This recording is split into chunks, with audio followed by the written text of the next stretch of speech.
Assalamu алейкум. Папуру видео кылайын деп чечтим бул жолу. Башкача айтканда 3-4 тема тууралуу айтып берем, бирок алар тууралуу кыскача болот. Ар бири тууралуу ал болсо биринчиси COVID-19 тууралуу болот. Андан сырткары сөөктөрдү кантип бекемдеш керек, зыяндуу зат бисфенолдон кантип сактанса болот жана мурдагы видеолордо ачкалыктын ачка болуунун узак убакыт бою канчалык пайдалуу болушун айткан болсом, бул жолу кантип чыдамдуу болуу керек ошол нерсеге, ушул тууралуу айтып беришти туура көрдүм. Эмесе башынан баштай берсем, COVID-19 тууралуу буга чейин бир дагы видеодо айтып берген эмесмин. Бул жолу ал тууралуу кыскача айтып берүүнү туура көрдүм. Кимибизди гана коркуткан жок, убагында баарыбыз чочулап, үйүбүздөн чыкпай калганга чейин жеттик. Бирок азыр бул адаптация болуп, эч ким өз көңүлдө эле бурбай калдык. Ошондой болсо дагы арабызда ошону менен дагы деле ооруп жүргөн тааныштарыбыз ара-арада учурап турат. COVID-19 өзүңүздөр жакшы билесиздер, жүрөк кан тамыр оорулары барларга, кант диабети менен жабыркагандарга жана семириз адамдарга, тол адамдарга коркунучтуураак, кооптуураак. Эмнеге дегенде, булардын бардыгын бир нерсе бириктирип турат. Бул болсо инсулинге болгон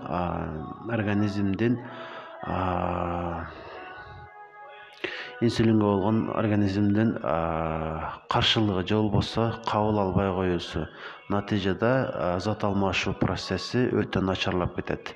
Ошондон улам бул бизди терс же болбосо өтө жаман ооруларга алып келиши мүмкүн, вирус менен жабыркаганда, же болбосо өлүмгө жетүү коркунучу дагы жок эмес. Ошондуктан эгерде сиз ушул оору менен жабыркап калган болсоңуз, өтө кылдаттык менен дарыланып, айыгып кеткен аракет кылышыңыз керек. Дарыгердин айткандан сырткары анча мынча сунуштарымы айта кетейин. Вирус менен жабыркаган учурда организм иммунитетин абдан бекем кылыш керек болот. Ал үчүн бизге керек болуп турган нерселер витамин С, витамин Д жана дагы ошол инсулинге болгон организмдин ачкычын берүү же болбосо инсулинге болгон организмдин кабыл алуу мүмкүнчүлүгүн көбөйтүү. Бул нерсеге кантип жетишсек болот? Бул нерсеге жетишүү үчүн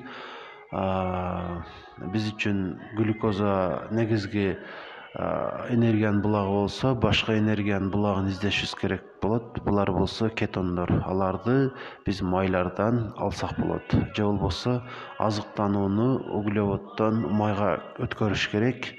Белокторду болсо бир аз өлчөмдө жеп турсак болот. Ошондуктан мында углеводко болгон чектөө пайда болот. Углеводду такыр жебей коюшубуз керек деп айтпайм, бирок жеңил сиңе турган углеводдордун баарын жок кылыш керек. Бул болсо ундан жасалган азыктардын баары жана дагы жеңил сиңе турган углеводдорго мөмөлөрдү киргизсек болот, балды киргизсек болот. Ушул нерселерден убактылуу баш тартып турасыз жана майдан пайда болгон азыктарга көбүрөөк басым жасайсыз жана ушуну менен сиз организмдин инсулинге болгон кабыл алуусун күчөтөсүз. Орусча муну инсулин резистентность деп коет. Ошол инсулин резистентностьту жоюуга көмөктөшөсүз. Жана дагы витамин Д'ны алыш үчүн, D-витаминин алыш үчүн биз витамин алсак дагы болот, бирок күнүнө кеминде 20 мүнөт болсо дагы күндө болуп тура турган болсок, чыгып сыртка, бул дагы бизге ушул витаминди толуктап алганга жардам берет. Ал эми витамин Сны болсо, албетте мундагы витаминди алсак болот, бирок өткөн видеолордун биринде айтканмын сиздерге квашеный капуста тууралуу. Ушул капустада витамин Сынын өтө көп өлчөмү бар болот. Ошондуктан ушул салатты жеп турушуңуз керек. Эгерде сиз ушундан жей турган болсоңуз, ушул витаминге болгон күнүмдүк норма керегинче же керегинен дагы ашык толукталып турат. Эми болсо биз үчүн эң зыяндуу болгон нерселердин бири бисфенол тууралуу айтып берейин. Бул зыяндуу болгон нерсе биздин организмибизге кээ бир туура эмес аракеттерди кылганыбызда жыйнала берет дагы, акыры ооруларга албетте чалыктырат. Бисфенолду биз кайдан кабылтып алабыз? Бисфенол бул пластик бөтөлкөлөрдө болот. Биз аларды кайра колдонгон сайын организмибиз аны менен улана берет. Мунун натыйжасында аялдарда поликистоз, яичник деген оорулар пайда болуп калат. Эркектерде болсо гинекомастия же болбосо көкүрөктүн чоңоюп кетиши, ушундай өтө чоң зыяндуу нерселерге алып барат. Демек, эркек адамдын перзенттүү болуу мүмкүнчүлүгү азайып кетиши мүмкүн. Ошондуктан пластик бөтөлкөлөрдү тезинен башка идиштерге, эң кеминде эле мисалы иш идиштерге өтүшүбүз керек жана ошону менен биз бул зыяндуу заттан өзүбүздү сактаган болобуз. Албетте буга көңүл буруп коюшуңуздарды өтүнөм. Ал эми сөөктөрүбүз болсо бекем болуш үчүн айрым витаминдерге биз абдан муктажбыз. Ал болсо витамин D3, витамин K2. Эмнеге дегенде бул эки витамин кальцийди сөөгүккө жеткирип берүү кызматын аткарышат. Эгерде сиз ушул эки витаминди толук таптыра турган болсоңуз, сөөктөрүңүздүн бекемдиги жоголбой турат.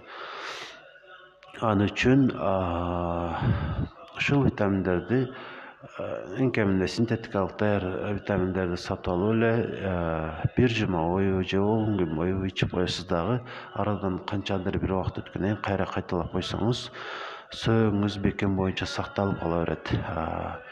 COVID-19 тууралуу дагы бир маалымат айтышты унутупмун. Эгерде сиз организмиңизди бекемдегиңиз келсе, синкке бай азыктарды дагы көбүрөөк жеп турушуңуз керек болот. Ошол аркылуу дагы сиз организмди бекемдеп, иммунитетиңизди бекемдеп, ооруга каршы күрөшүү мүмкүнчүлүгүңүздү жогорулатасыз. Эми соңунда ачкалык тууралуу жана ошол учурда кантип организмди чыдамдуу кылып туруш керек, ушул тууралуу айтып берейин. Бул учурда суу менен гана азыктанабыз, ачка болгон учурда. Болгондо дагы дистерленген сууну ичишибиз керек болот, анткени дистерленген суу анча оор болбой организмге жакшы кызмат кылат. Башкача айтканда, анын курамында эч кандай микро-макро элементтер болбогондуктан ал организмди тазалоо кызматын жакшы аткарып берет. Эгер сиз 18 саатка чейин күнүнө ачка жүрө турган болсоңуз, аутофагия процесси ишке ашып, биз үчүн керек болбой калган клеткалар өлүп жок болот дагы, организмибиз бир кыйла бекемделет. Ушул маалыматтар өтө аралаш болуп кетти, бирок муну сиз 2-3 жолу кайталап угуп койсоңуз түшүнүктүү болуп калат деп ойлойм.